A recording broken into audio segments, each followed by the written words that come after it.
Hjerting Laks er en familieejet og ledet virksomhed og drives i dag af 2 brødre. Jeg er den ene af dem, og min 2,5 år yngre lillebror Andreas. Vi driver sammen virksomheden og har gjort det i snart 25 år. Når man er født ind i sådan en familie og er opvokset med, at især ens far, men også ens bedstefar i de hele unge år var aktiv og var i virksomheden, når man kom der som dreng, så var det naturligt, at man deltog i mange ting. Og det kom jeg jo så til som nogle 20-årig og beskæftigede mig med, og det var meget naturligt.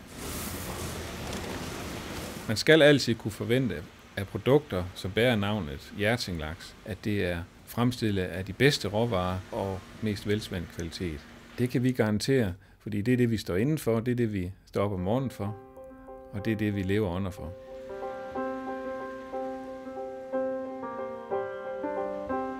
Vores kunder må acceptere, at der er forskellige kvaliteter, men den kvalitet, de kan få her, er kun den bedste. De fleste kan godt forstå, at man er nødt til at lave et godt produkt, hvis man skal sikre sin virksomhed fremover også. Og så er der også en forståelse for, at et godt produkt koster lidt mere. Min bedstefar, som lærte at røge laks og forarbejde den på den måde, som vi gør i dag, jamen han lærte det jo af en røgmester, som havde vundet præmier for sin laks. Så han lærte det kun på en måde, og han lærte det af en af de allerdygtigste, der var dengang i 1936-37.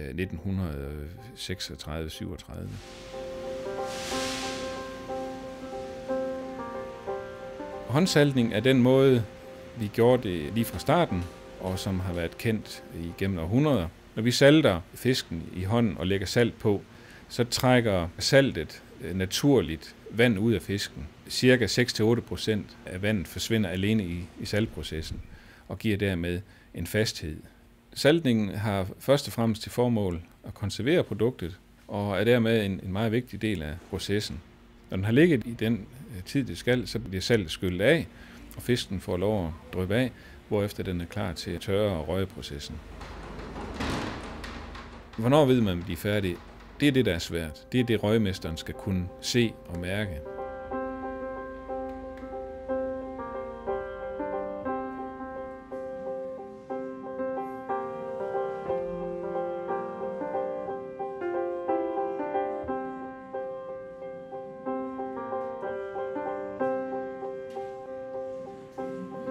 I færdigvareafdelingen gøres produktet klar til brugeren, hvad enten det er køkkenchefen, der skal have en stor side, som han selv skærer ud, eller at det er slutbrugeren, som skal bruge 3 skiver til frokosten. Det er den fornemste opgave for færdigvareafdelingen.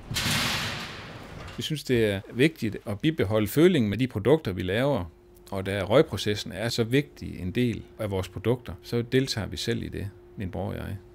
Når det skal bære navnet Hjerting, så skal det være en super god kvalitet og en oplevelse, hvor kunden, uanset om det er en grossist eller en slutbruger, ønsker at købe det igen. Vi siger heller nej tak, hvis der bliver efterspurgt noget, som er en lavere kvalitet. Den holdning er bredt kendt i virksomheden hos alle medarbejdere.